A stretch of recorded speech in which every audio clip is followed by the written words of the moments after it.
Mail pattern বর্নেস আসলে ছেলেদের যে টাক হওয়ার ব্যাপার, এটি একটি ছেলের জন্য খুবই কষ্টদায়ক হয়ে থাকে। আসলে চুল আমাদের খুবই প্রয়োজনীয় একটা জিনিস, যা কিন্তু ডিএসটি নামক একটা উপাদান নষ্ট করে দেয়। এটি চুলের ঠিক গোড়ায় গিয়ে চুলকে অনেক বেশি পাতলা করে দেয় এবং রক্তর যে কৈশিক জালিকাগুলো আছে এর সাথে তার সম্পর্ক নষ্ট করে। নষ্ট করার ফলে এই চুলগুলো আস্তে আস্তে ড্যামেজ হতে শুরু করে, বা যে নিউট্রিশনগুলো দরকার হয় সেগুলো চুলের গোড়ায় আর যাইতে পারে না। না যাওয়ার জন্য আসলে চুলের যে ধাপ আছে বা গজে ওঠার যে ধাপ, যেমন অ্যানাজেন ফেস, এই অ্যানাজেন ফেস কিন্তু কী করে, চুলকে, যে চুলের কোষ আছে চুলগুলোকে আস্তে আস্তে আস্তে আস্তে উপরের দিকে বড় করতে থাকে এবং নিউট্রিশনগুলো দেয়। এই ক্যাটাজেন ফেস যখন আবার চালু হয়ে যায় তখন কিন্তু চুলটা আস্তে আস্তে এমনি উপরের দিকে উঠতে থাকে এবং এটা কেটে যায়, মানে নতুন চুল আবার বেড়ে ওঠার জন্য পুরনো চুলটাকে কী করে আপনা আপনি দূরে সরিয়ে দেয়, যেটা আমাদের আসলে একটা কাঠামো, চুলের একটা জীবনচক্র বলতে পারি। এই জীবনচক্রে আরেকটা জিনিস হচ্ছে টেলোজেন ফেস। এই টেলোজেন ফেস কী করে পুরনো চুলকে উঠিয়ে দিয়ে আবার নতুন চুলের যে সূচনা হয়, এই নতুন চুলের সূচনা করে। সূচনা দ্বারা আসলে আমরা বলতে চাচ্ছি যে চুলটা আবার নতুনভাবে গজে ওঠে। ঠিক এই জায়গাতে এসে ডিএসটি বাধা দেয়। এই যে ৩টা চক্র আমরা দেখলাম, এই ৩টা চক্রের ভিতরেই এই ডিএসটি যখন ঢুকে পড়ে তখন কিন্তু এই চক্রগুলোর কাজ করতে পারে না। তখন ক্যাটাজেন ফেস হওয়ার সাথে সাথে চুলটা আর বেড়ে ওঠে না। ফলে আমরা যে ৩টা ফেস দেখছি, এই ৩টা ফেসের ভিতরে ক্যাটাজেন ফেস আসার সাথে সাথেই চুলটা ঝরে যায় এবং ঝরে যাওয়ার ফলে আর চুল বেড়ে ওঠে না, যার ফলে আমরা টাক হয়ে যাই। যেটা আমরা প্রতিনিয়ত দেখে আসছি যে চুল উঠে গেল, কিন্তু উঠে যাওয়ার পরে ওই জায়গাতে নতুন চুল কোনো গজালো না। চুল না গজানোর জন্য আসলে আমাদের যে প্রবলেমটা হচ্ছে সেটা হচ্ছে আমরা টাক হয়ে যাচ্ছি। ঠিক আছে, যেমন আমার ক্রাউন এরিয়া বা ফ্রন্ট এরিয়া থেকে চুল উঠে যাচ্ছে। ঠিক এই জিনিসটার সমাধান আছে। বিজ্ঞানীরা এই চুল পড়া নিয়ে অনেক গবেষণা করেছে এবং দেখেছে যে মিনক্সিডিল একটা পার্টিকুলার একটা ওষুধ, যেটা আসলে সাপ্লিমেন্ট হিসেবে মাথায় ইউজ করলে এই যে ডিএসটির যে প্রবলেমটা রয়েছে, এই ডিএসটির প্রবলেমটা থাকবে না।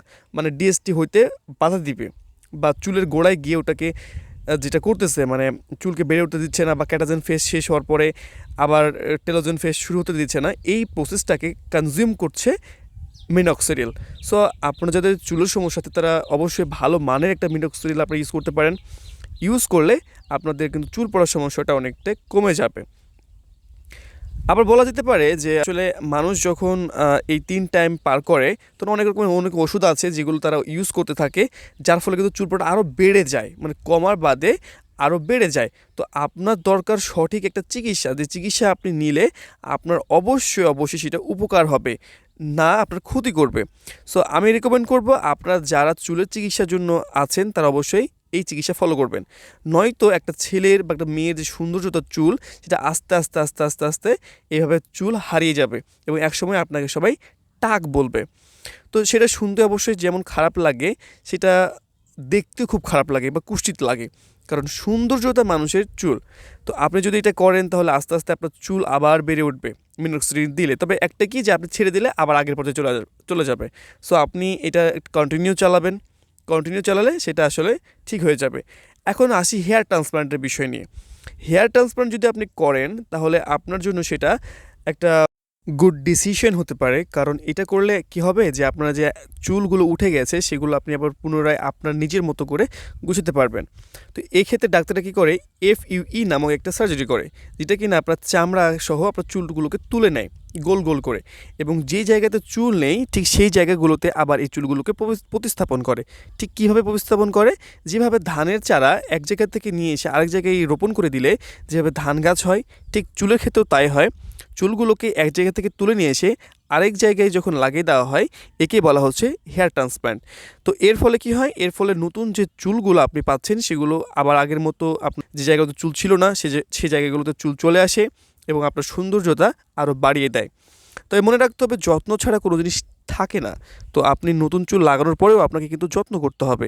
যত্ন ছাড়া আপনার চুলগুলো যেমন থাকবে না, তেমনি আপনার টাকা, সময় সবগুলোই অপচয় হবে।